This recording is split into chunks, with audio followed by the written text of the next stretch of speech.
Hello friends, നമ്മുടെ പുതിയ വീഡിയോയിലേക്ക് എല്ലാവർക്കും സ്വാഗതം. നമുക്കിന്ന് നല്ല സോഫ്റ്റ് ആയിട്ടുള്ളൊരു പുട്ടുണ്ടാക്കിയാലോ? പുട്ട് തയ്യാറാക്കാനായിട്ട് ഞാൻ കുറച്ച് ഗോതമ്പ് പൊടി എടുത്ത് വെച്ചിട്ടുണ്ട്.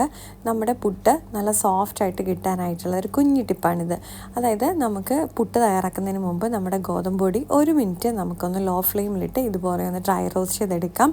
അതിനുശേഷം നമ്മുടെ പുട്ടുപൊടി ഒന്ന് തണുത്തതിന് ശേഷം നമ്മൾ നനച്ച് പുട്ടുണ്ടാക്കി കഴിഞ്ഞാൽ നല്ലപോലെ നമുക്ക് നല്ല പഞ്ഞി പോലെയുള്ള സോഫ്റ്റ് പുട്ട് കിട്ടും.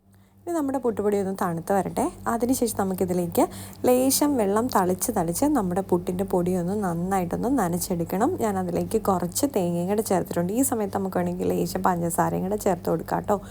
എന്നിട്ട് ഞാനിപ്പോൾ ഇവിടെ ചിരട്ടപ്പുട്ടാണ് എടുത്തേക്കുന്നത്. അതിലേക്ക് ആദ്യം തേങ്ങ നിറച്ചു, പിന്നെ പൊടി നിറച്ചു. ഇനി നമുക്കിത് നന്നായിട്ടൊന്ന് ആവി കയറ്റിയെടുക്കാം.